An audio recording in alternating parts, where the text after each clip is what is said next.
Уставот на Република Македонија од 1991 година е регулирана употребата на јазиците и стои дека македонскиот јазик и кирилското писмо се службен јазик на цела територија на Република Македонија. Став 2. Во единиците на локална самоуправа, каде што мнозинство се припадници на националностите, во службена употреба е и јазикот на националностите кои се над, односно мнозинство над 20%. Со измените на Уставот од 2001 година, прво со амандманот 4 се изврши преформулација на делот на преамбулата во однос на дефинирањето на создавањето на Република Македонија како самостојна и суверена држава, каде што наместо квалификативите дека тоа е како резултат на вековната историска борба за национална и социјална слобода и желба за сопствена држава на македонскиот народ и припадниците на националностите кои живеат во Република Македонија, се еволуираше во граѓанскиот карактер на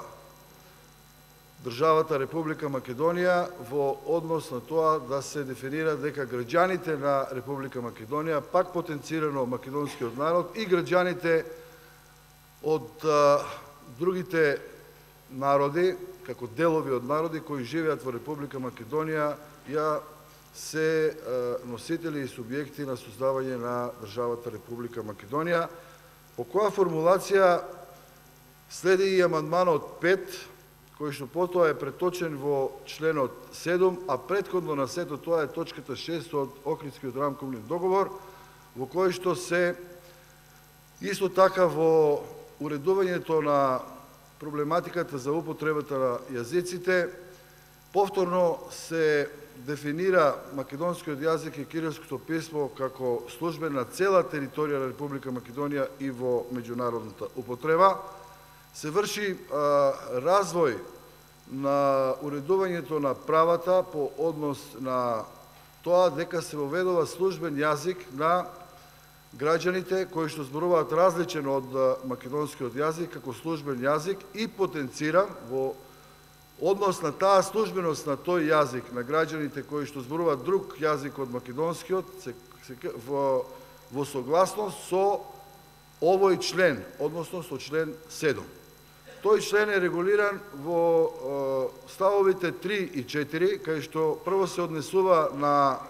делот на личните документи да се издават и на македонски и на јазикот на граѓаните кои се повеќе од 20% во Република Македонија, и тоа е сосема во ред. Ставот 4, сакам да го потенцирам, регулира дека било кој граѓанин, а цитирам формулацијата, било кој граѓанин кој што живее во единиците на локална самоуправа, каде што мнозинство се или живеат повеќе од 20% од граѓаните кои зборуваат различен јазик од македонскиот, во службена употреба, потенцирам, пред подрачните единици на министерствата во тие единици на локалната самоуправа, службен е и македонскиот јазик и, да не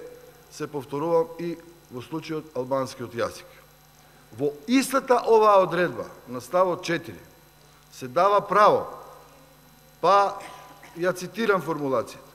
секој граѓанин, значи секој граѓанин, не само во единиците кај што се мнозинство албанците, во комуникација со министерствата имаат право на употреба на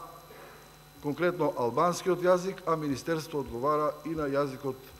на албанскиот јазик и на македонскиот јазик.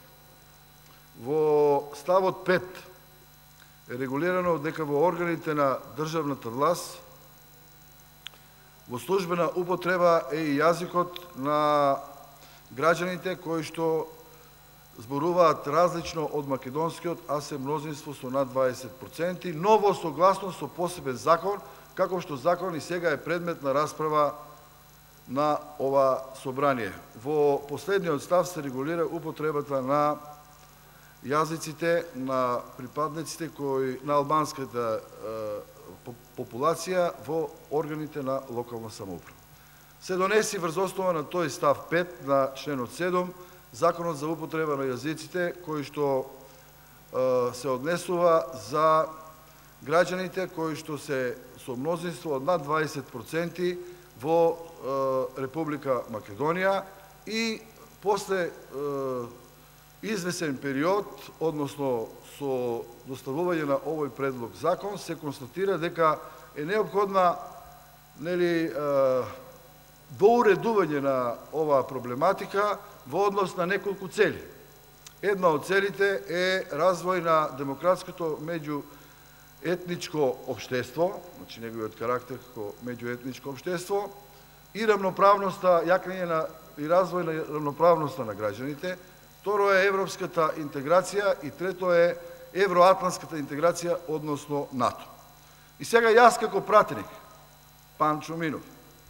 прво сум за развој на мултиетничкото општество, демократско. Второ сум апсолутно за рамноправност на граѓаните по однос на темелните уставни права. Исто така сум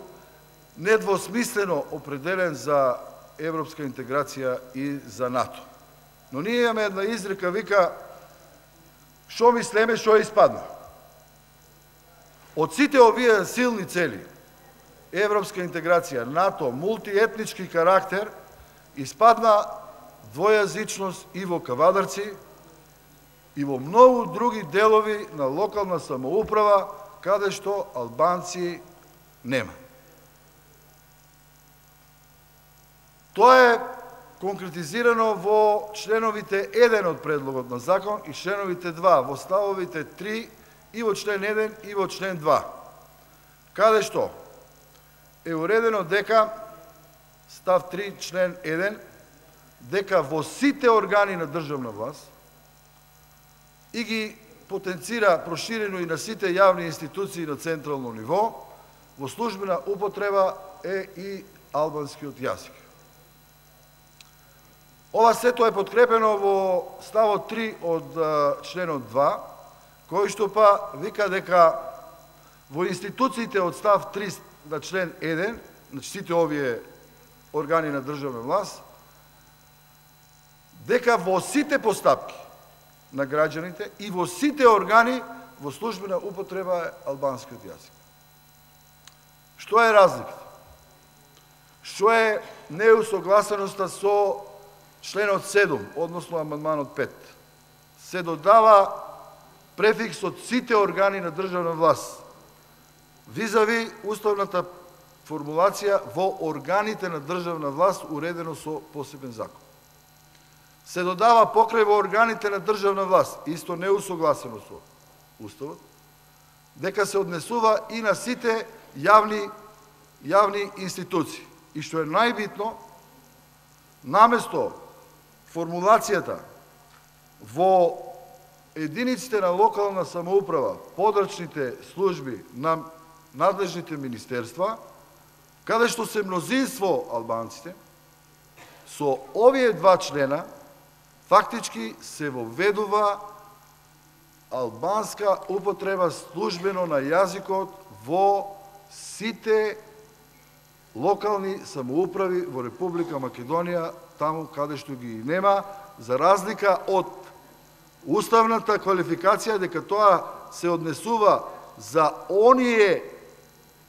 локални самоуправи каде што се мнозинство албанците, се однесува за централните државни органи, бидејќи на ниво на Република е над 20% албанци, а во никој случај во однос на тоа дека се однесува и за во локалните самоуправи, во нивните подрачни единици и во нивните јавни институции каде што албанци нема. Со тоа се дерегира и ставот 1 на членот 7, каде што вика дека завршите ја мислата. Ќе завршам мислата, затоа сум против донесувањето на овој закон, бидејќи уведува двојазичност и во делови на Република Македонија, односно општини како Кавадарци, кај што нема албанци и нема потреба од тоа, но втора забелешка ми е по однос на председавањето на седниците на парламентот. Јас во една прилика реков дека парламентот и пратениците не треба да се претвориме во пратеници и слушалки и парламент слушалки. Благодарам. Мајоризација би било ако ради 20 пратеници ние сите извршиме работење и одлучување на парламентот и донесување на акти по однос на следење на водење на седниците преку слушалки. Тоа право може да се однесува во водењето, дури стои во предлогот на закон, вика ги води, не вика може да ги води, него ги води седници. И затоа предлагам тоа да биде како можност и да биде меѓу Талат Џафери и Груби и Реджо и така, а не и кога е Панчо Минов да говори. Ја пратеник слушалка не бивам.